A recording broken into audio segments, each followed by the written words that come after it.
Thank you for clicking on the video. Welcome back to the channel. This is another review for The Real Housewives of Potomac, Season 6, Episode 9, High Infidelity.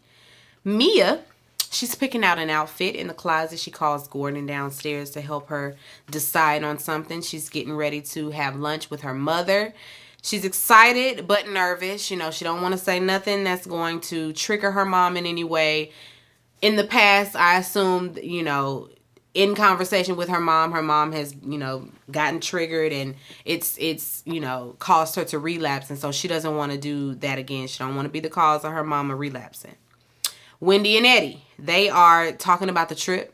Wendy, feels like it's just ironic, that someone in the most tumultuous, well, not tumultuous, but her Ashley's marriage is the messiest marriage on there.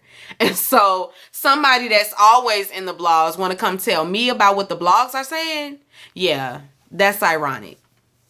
Eddie don't understand why they would even come for him. Why me? I ain't done nothing to them people. And those people already know our situation. Like, I don't have a family because I married you. Like, everything that we went through to be together, they know the story, and this is what they do. Yeah, Eddie, he's crushed. He don't like that. But he does understand that people project. And so Giselle loves to project her fears, insecurities, all of that onto other people. So charge it to that. It's such a pity. Giselle and Robin, they launching a podcast. I won't be listening, but you guys let me know if you enjoy it. The podcast, what is it called? Reasonably Shady. The topic today is relationships and cheating.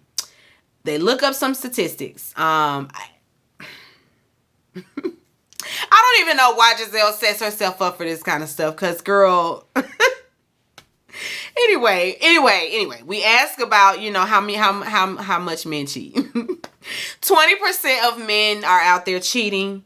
I feel like that number is kind of low, but okay. She also, has statistics on whether or not they'll cheat again. And there's a 350% chance that if they cheat once, they'll cheat again. And she says that she wishes somebody had told her that 2 years ago. Everybody's like, and producers as well. Producers say, so what would you have done 2 years ago? She says, oh, nothing. I mean, but you said that you knew at the time that you were dating, Jamal. And, they try to run back what was said. And she's like, oh, I was just joking. Playing with her earring. Girl, whatever. You lying. You weren't joking. You lying. Yeah, you caught up now. Because you done said too much. And now and spilled a little bit of your own tea. Basically proving Monique and Karen right, and what they were saying about her at the last reunion. So yeah, girl, you caught. Don't be trying to backpedal now. Like, oh, I didn't mean that's not what I meant. I was just playing. No. All of that whole time you was telling us you was in a relationship with that man, you were lying. He was with another woman, had a whole another girlfriend, and had some more kids. So yeah. Let's talk about that. But Giselle, she's not going to delve into her business. Giselle, says on the podcast that, when it comes to infidelity, she can give a pass on a one night stand. But if it's your lifestyle, then she can't get with that. I ain't getting with no one night stand. Don't be cheating on me with the stripper at some bachelor party. That's nasty as hell. What do you take me for? I ain't nobody letting that pass. What the fuck? No.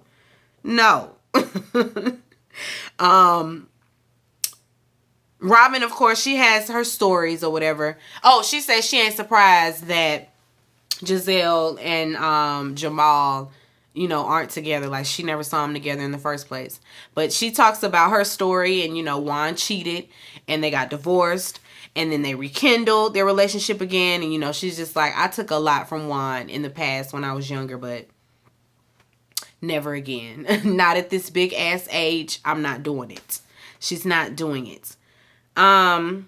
Giselle changes the subject, talking about, I tried to talk to one of my friends about, infidelity, between she and her husband, and she told me I was being shady. Like, she wasn't receptive to it. It's like, you really gonna talk about Wendy on this thing? Really? Okay, so then when Wendy hear it and she comes back to you and she gives you what she gave you in Williamsburg, I don't want to hear that she came out of left field, or that you don't understand why she came so hard.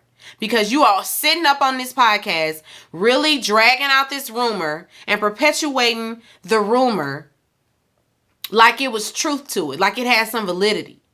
Like, why are you even talking about it?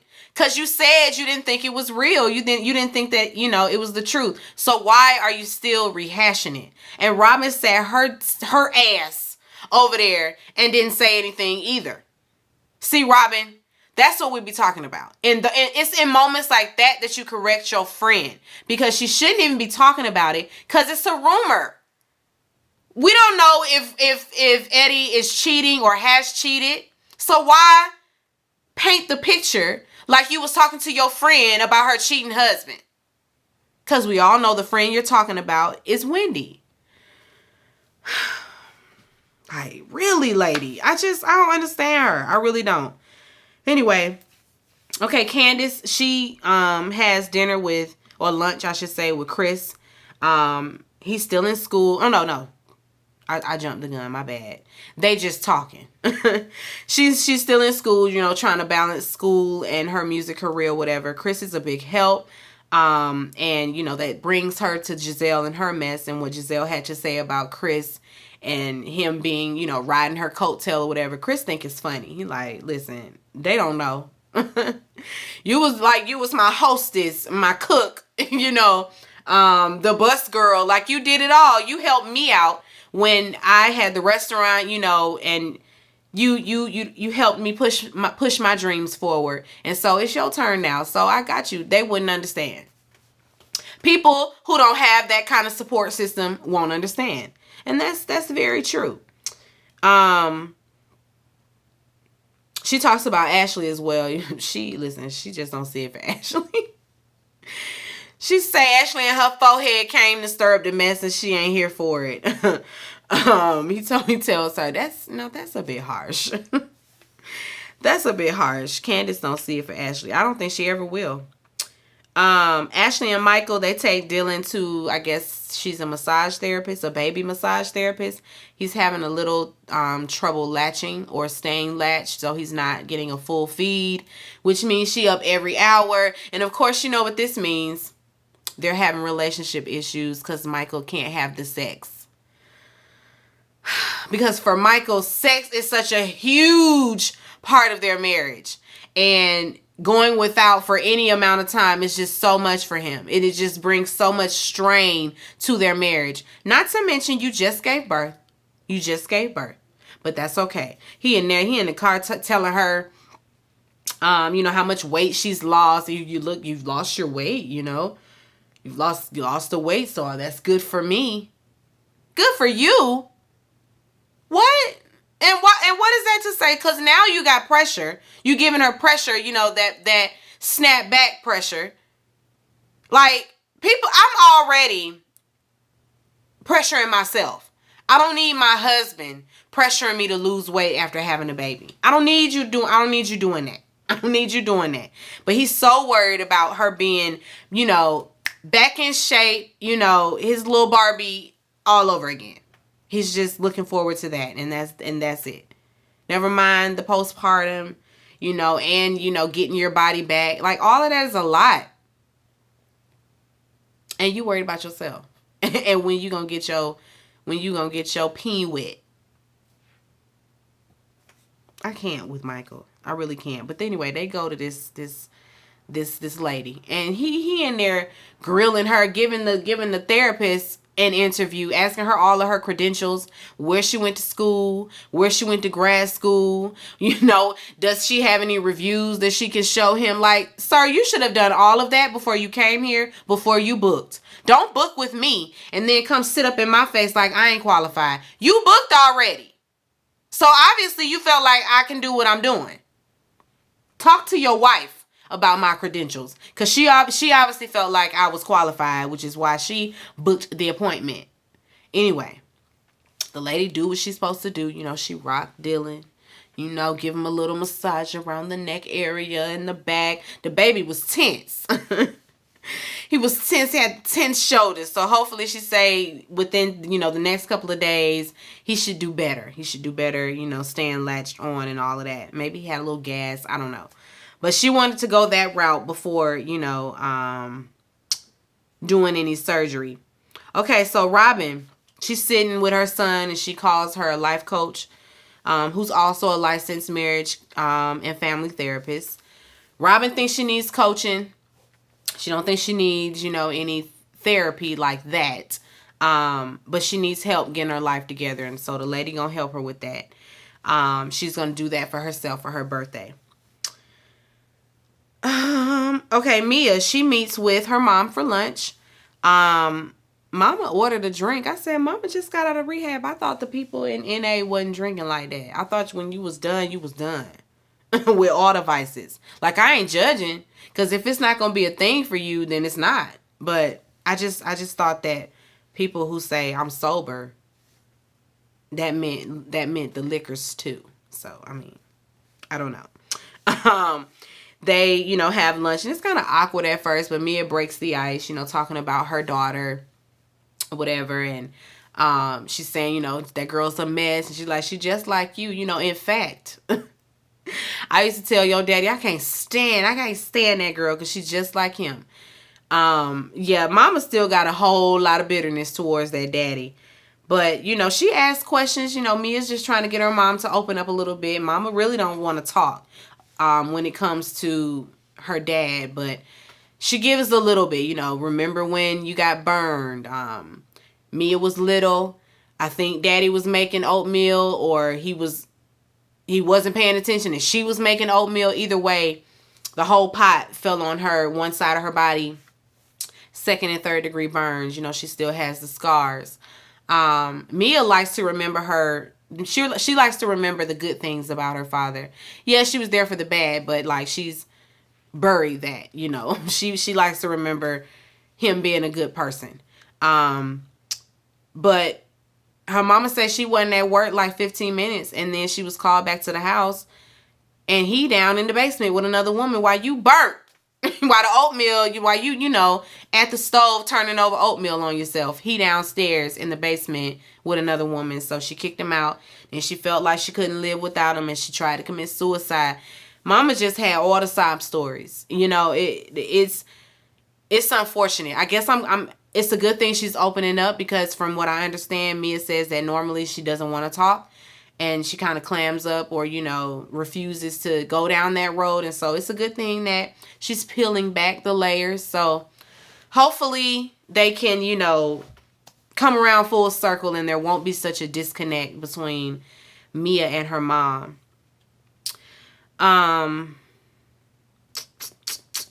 Karen. She meets with Wendy and Mia at her venue / wedding dress shop to pick out her second dress. The first one, I guess, is a little bit like a little too form fitting. She can't really maneuver around, and she wants her dress. She can She wants a dress that she can dance in. And so you know they meet her there for that. She tries on one dress. I really liked. Was it the first dress? I think it was the first dress. I really liked the first dress. The second dress, nah, and the third dress with them sleeves, no ma'am. But Mia tells them that. Wait, I want to make sure I don't forget nothing. Okay, yeah. So Mia tells them that she got an invite to Robin's birthday dinner. You know, she notices that neither one of them were on it. Neither one of them really care. Winnie's just like, well, I mean, I ain't even talked to Giselle because Giselle sent the invite. So you automatically, of course, they're not invited. Karen, she don't feel no way. Wendy don't feel no way. Karen's like, listen, I send you this message back to her. Like, Karen don't care. She don't care. It is what it is. They weren't expecting invites. They weren't, you know, expecting to hear from Giselle. They good. It's okay. Because I think Mia was trying to create something there, but they're not those girls. They didn't care. Candace and Chris have lunch. And he ends up telling her that he's not going to make it to one of the days that she's shooting for the music video. And she is very upset about this. Candace is immediately annoyed, why aren't you going to be here? She kind of has a tantrum because sort of, and then I see both sides. On Candace's side, as an artist, I definitely would want my manager around, to convey messages I need conveyed, to, the people that are pulling the strings and making things happen. I need you there for that. And they showed us that Chris hasn't really been showing up for those things, when she has a studio session. When she has a studio session, he's not there. Damn, I can't talk. He's not there. He wasn't there when she was acting, doing the pilot. He wasn't there. When I was way back in the day, I was in a singing group. And when we would do our practices or rehearsals or whatever, our manager was always there. So I'm thinking he should probably be there for those things. Do you have to be there for everything? Maybe not, but I feel like, yeah, he was there. He was there for every studio session. He was there for the rehearsals. He was around. So I don't know what that's about. Maybe that's because we was younger. We were teenagers. Maybe that's why he was there all the time. And Candace is a grown woman. I don't know, but Chris feel like you ain't even paying me. I guess maybe the paid manager is going to be there. But Chris say, I'm just helping you out. I'm just volunteering to help you out until you get a real manager. Maybe that's what you need to do. She needs to find her a real manager, a real assistant. It's time because you're demanding. And so if you need the extra help, then you're going to have to solicit the extra help because Chris ain't going to be able to do everything. He wants a little piece of coin for himself, I'm sure, which is why he's still doing the classes. So he say, find you somebody else that's going to work for free, and gets up and walks out. 3 hours later, the ladies are, the ladies who were invited, they meet and, go have drinks with Robin. Candace comes into the situation already with an attitude because she had, how it is. She got into it with her man, and so now she got an attitude. So she on ready. She's definitely on ready. Candace asks, why are people missing? Mainly Wendy. Why is Wendy not here? Giselle says that, she gives some excuse. I really don't remember what she said. She gives an excuse. Candace ain't, whatever, girl. You being mean again, but okay. Because Candace is like, Giselle is like, I sent her a text like, hey, boo-boo. Really? Hey, boo-boo. You was already wrong. You already wrong. You already coming at her passive-aggressively, but okay. Candace feels like that's not fair that she didn't invite them, and it's not. It's not fair that she didn't invite them, and it's not fair that she invited Ashley on the Williamsburg trip. It ain't fair.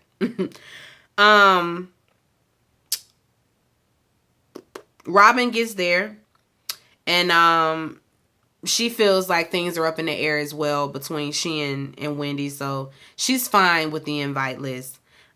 She says she still feels slighted about what Wendy said about, their relationship, about her relationship with Juan.